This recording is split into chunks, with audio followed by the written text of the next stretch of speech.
¿Qué? ¿Yo qué? ¿Yo qué? ¿Yo qué? Aquí estamos hablando más de ti. Me están sumando los oídos. ¿Por qué después de transmitir? Porque no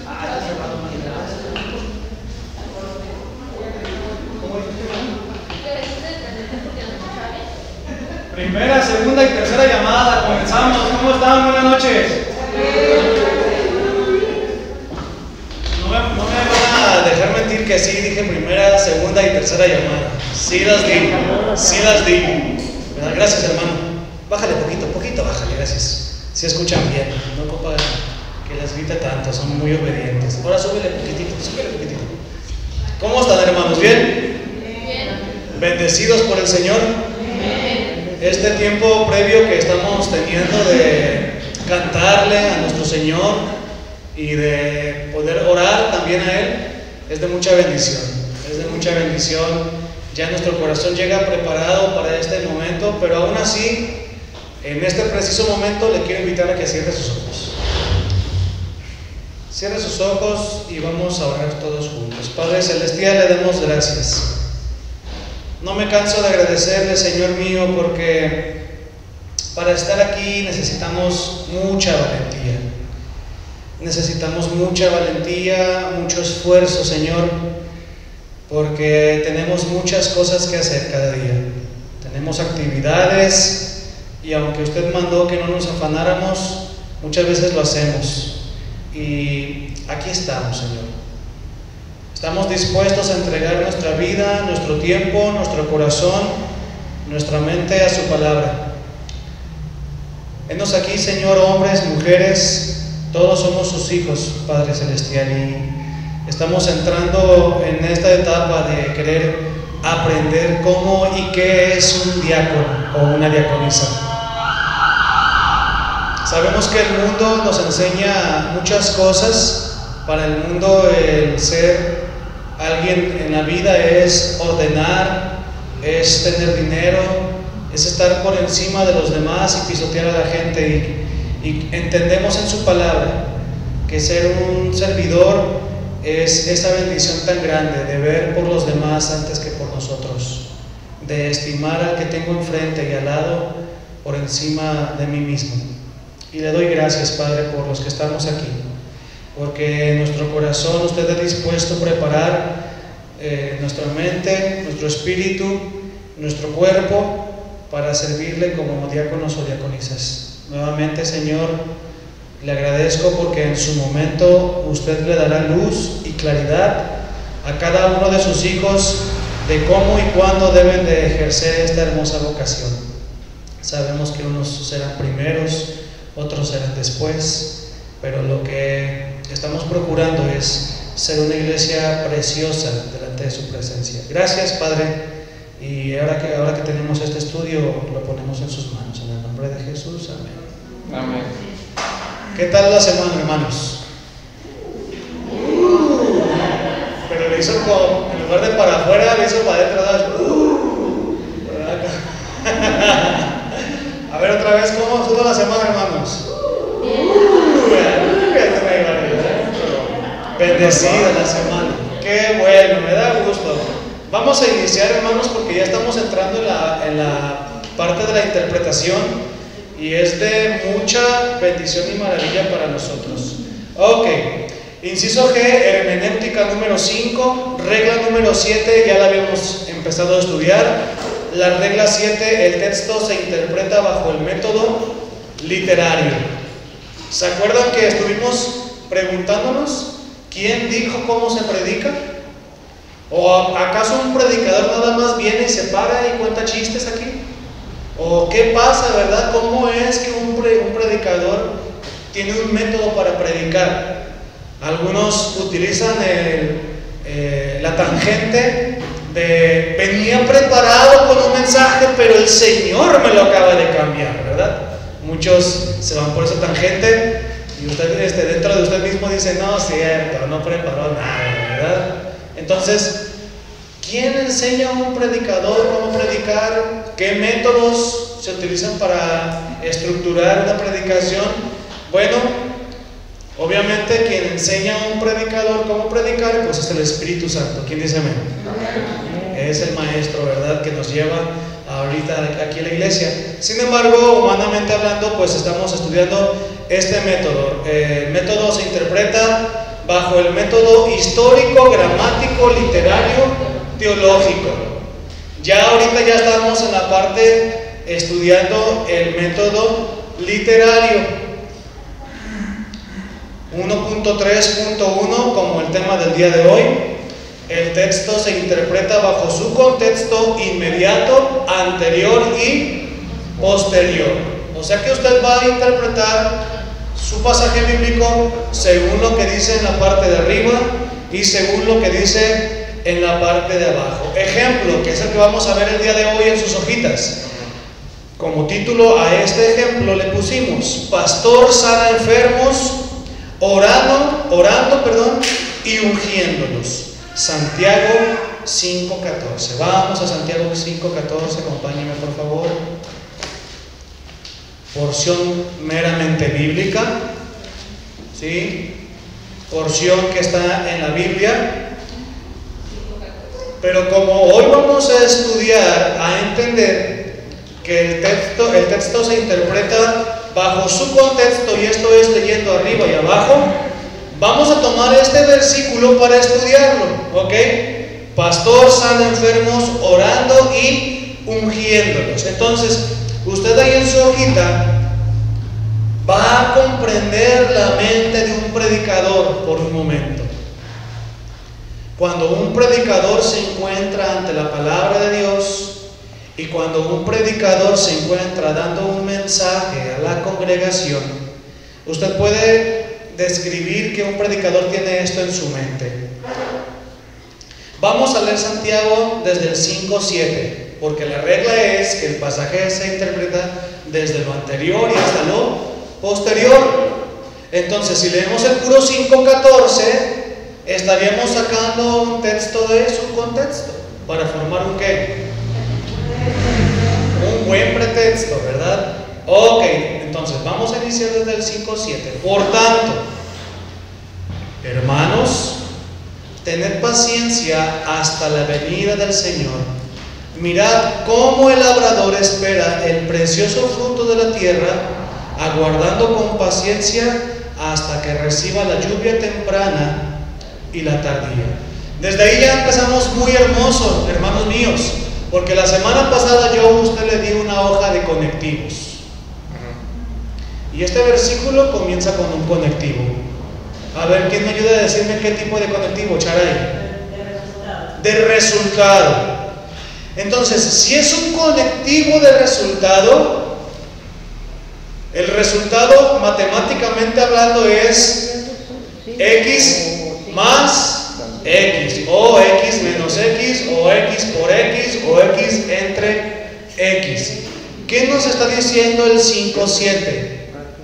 Todo lo anterior, el capítulo 1, 2, 3, 4, ¿verdad? Y todavía una partecita, ¿verdad? Ahí pequeña del 5, vienen a quedar resueltos con lo siguiente.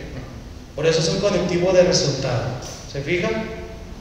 Por tanto, hermanos, de todo lo que hablamos anteriormente, tened paciencia hasta la venida del Señor. Mirad cómo el labrador espera el precioso fruto de la tierra, aguardando con paciencia hasta que reciba la lluvia temprana y la tardía. Entonces, versículo 5:7 habla de qué. Ahí lo tienen, miren, para los que no son malos observando y son buenos copiando. El 5:7 habla de paciencia. Póngale por favor usted ahí, ¿verdad? Póngale paciencia. 5:7 habla de paciencia. Yo le voy a explicar a usted aquí lo que en un diagrama para predicar se le llama subordinar. ¿Sí? La idea es la paciencia, y de la paciencia vamos a comenzar a subordinar ideas. Subordinar nos estamos refiriendo que comienza con una idea y toda la idea que viene a continuación se adhiere, se apega, se somete a la idea principal. ¿Sí? Entonces, El versículo 5:7 habla de paciencia. Según el versículo, nuestra paciencia debe de ser esperar la lluvia. ¿Sí? La lluvia. ¿La lluvia de qué tipo? ¿La temprana y la tardía? ¿Hasta ahí vamos subordinando bien? ¿Sí vamos entendiendo, hermanos? ¿Sí? Bueno, si alguien tiene duda, por favor, pregunta. Ahora, cuando Santiago está hablando de la lluvia, ya Santiago se comienza a trasladar tomando una referencia terrenal para dar una referencia espiritual. ¿Sí? La lluvia entonces viene significando lo que viene de lo alto. ¿O alguien ha visto que la lluvia sale del suelo hacia el cielo? No, ¿verdad? Eso le tocó a Noé para atrás, ¿verdad? A nosotros nos tocó de Noé para acá, de la lluvia de arriba hacia abajo, ¿verdad? Entonces, ahí está. El 5:7 habla de paciencia. La paciencia habla de esperar la lluvia. Y la lluvia la está usando Santiago para referirse a esperar lo que viene de lo alto. ¿Qué es lo que viene de lo alto, mis hermanos, hablando espiritualmente? Todo lo que viene de Dios. Todo lo que viene de Dios, ¿verdad? Todo lo que viene de parte del Señor. Ahora, yo a usted le comparto porque no sé si a usted ya le habían dicho, pero Dios tanto bendice como disciplina. La teología de hoy en día te vende pura bendición, ¿verdad? Pura bendición. El Señor te quiere bendecir y el Señor te quiere dar y el Señor te quiere multiplicar. O sea, siempre por ese interés, por ese lado. Es bien raro que escuche predicaciones que digan el Señor les quiere disciplinar y que la congregación diga amén. Es bien raro, pero es la verdad. El Señor quiere transformar y moldear nuestro corazón. ¿Quién dice amén? Amén. Ay, ya escuché eso, ya me tocó escucharlo en una congregación. ¿Sí? Porque lo que viene de lo alto, las bendiciones de Dios, tanto pueden ser en tu salud, en tu economía, en disciplina para tu cuerpo, en disciplina para tu trabajo, en disciplina para tu casa, pero viene de lo alto. Y si viene de lo alto, tú debes de estirar tus manos así para recibirlo. Y si el Señor en su amor te quiere dar lo que Él te quiere dar, recíbelo. Es del Señor. Entonces vamos subordinando ideas. Su hojita en la parte de arriba, 5:7, habla de paciencia. ¿En qué tengo que tener paciencia? En esperar la lluvia. ¿Y qué viene siendo la lluvia? Lo que viene de lo alto. ¿Y qué es lo que viene de lo alto? Esperar lo que viene de Dios. Vamos entendiéndonos aquí en la subordinación, ¿sí? Acuérdense que estamos estudiando que un texto se interpreta bajo su contexto inmediato, anterior y posterior. Vamos al versículo 11.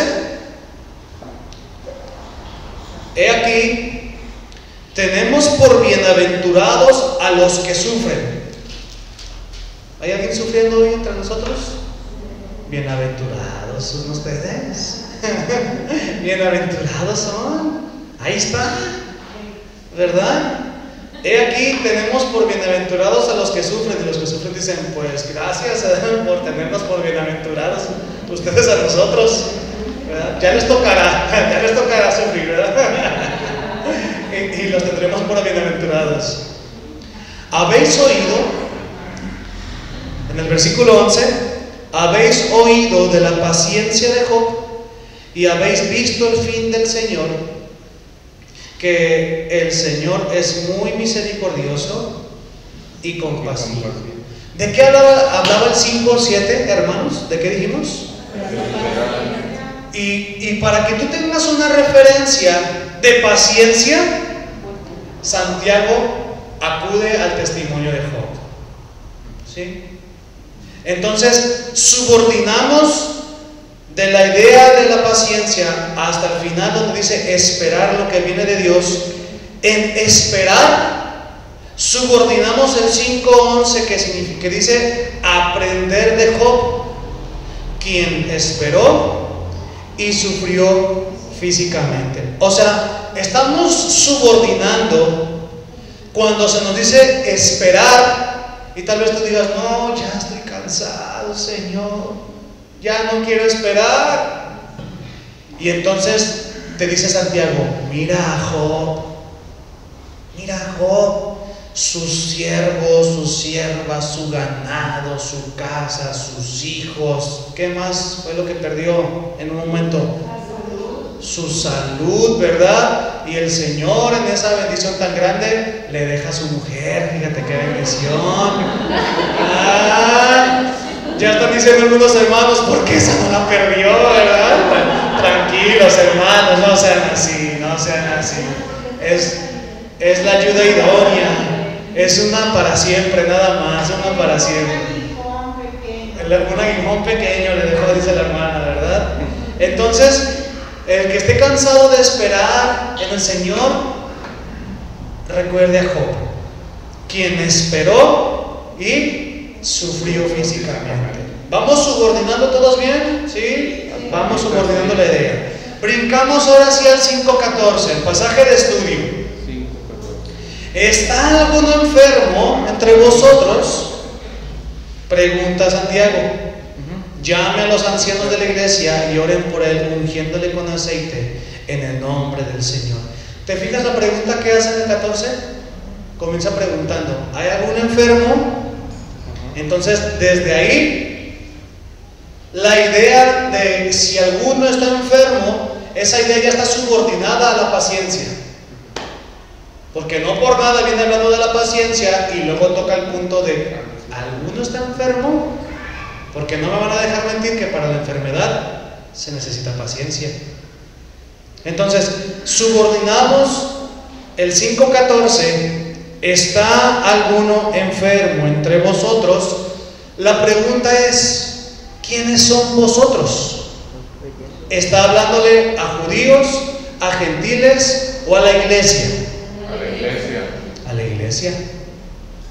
Entonces, vosotros son quienes, los creyentes. ¿Sí? Digo, porque hay porciones de la Biblia que son dados a los judíos, porciones de la Biblia que son dados a los gentiles, y hay porciones bíblicas que están dadas a la iglesia, ¿no? Y usted tiene que estudiar y ver bien a quién se le está hablando, para que el rato no diga que se le dijo a alguien que no se le dijo. ¿Está alguno enfermo entre vosotros? ¿Quiénes son vosotros? Los creyentes. Entonces, los creyentes, ¿qué necesitan hacer? Según su hojita, subordinado ahí. Llame a los ancianos para que oren y le unjan con aceite. Llame a los ancianos para que oren y le unjan con aceite. Está ahí muy bello, ¿verdad? Que podemos comenzar a estudiar. Entonces, ¿quiénes serán, verdad? Los ancianos. Bueno, mire y ponga por favor usted una flechita en su hojita, como aparece la flechita aquí en su pantalla, para que usted vaya cosiendo, hilando ideas. Entienda que los enfermos deben de aprender de Job. ¿Sí aparece la flechita ahí? Sí, sí aparece. Ahí está la flechita. Los enfermos necesitan aprender de Job. ¿Están de acuerdo conmigo? Sí. Y los enfermos creyentes deben de llamar a los ancianos para que oren y lo unjan con aceite. Y aquí, hermanos míos, nace una encrucijada donde abren dos caminos. Porque dice que para que se le unja y para que oren, ¿a quién deben de llamar? Los ancianos. Pero más arribita dice que debemos de esperar lo que viene de alto, que es lo que viene de ¿quién? De Dios. De Dios. Entonces el pasaje entra en una encrucijada. No coman ansias, ¿verdad? Vamos paso a paso. ¿En quién debo de confiar? Porque el pasaje y el título del día de hoy se llama Pastor ora y unge para sanar enfermos. Y tal vez usted con toda la firmeza diga ahorita, yo en quien debo de esperar es en Dios. Pero usted ha visto las campañas de sanación, cómo se llenan de gente. ¿Esa gente con quién va? ¿Con el pastor o con Dios? Van con el hombre. Por eso es que el estudio es así, observando e interpretando, observando e interpretando. Usted, yo me pongo gozoso, ¿verdad?, de que usted sea parte de esta iglesia y usted diga, en quien debo de confiar es en el Señor. Pero hay gente que dice, no, ahí dice que debo de ir con el pastor, con el anciano. Entonces, es ahí donde nace esa encrucijada. Llame a los ancianos para que oren y le unjan con aceite. Viene una pregunta ahí en su hojita, bajo el contexto anterior, dice que la oración y la unción del pastor sanan a los enfermos. No. ¿Quién dice que sí? Para apedrearlo. No se crea. ¿Saben qué es un majano? Majano. En el Antiguo Testamento levantaban unos, a ver, Mari, diles por favor. Oh, pues, Es un majano cuando salieron del río cuando salieron de Jordán. para recordar como eso, ¿no? De beber. Monumentos que hacían en el Antiguo Testamento a base de puras piedras, ¿sí? Y también cuando apedreaban al profeta que no era de Dios, lo apedreaban y hacían sobre de él un majano. Entonces, qué bueno que aquí no vamos a hacer majano el día de hoy, ¿verdad? Qué bueno que no vamos a hacer majano. Bajo el contexto anterior, dice que la oración y la unción del pastor sanan a los enfermos. La respuesta es no. Ok, muy bien, continuemos. Leamos 5, 15, 17. Leo el 15. Y la oración de fe salvará al enfermo, y el Señor lo levantará. Y si hubiere cometido pecados, le serán perdonados. Versículo 16. Confesaos vuestras ofensas unos a otros y orad unos por otros para que seáis sanados. Pónganle ojo ahí. La oración eficaz del justo puede mucho. Elías era un hombre sujeto a pasiones semejantes a las nuestras y oró fervientemente para que no lloviese. Y no llovió sobre la tierra por 3 años y 6 meses. Ok, continuemos con su hojita. Bajo el contexto posterior, ¿dónde dice que la oración le sanará? Acabamos de leer del 15 al 17.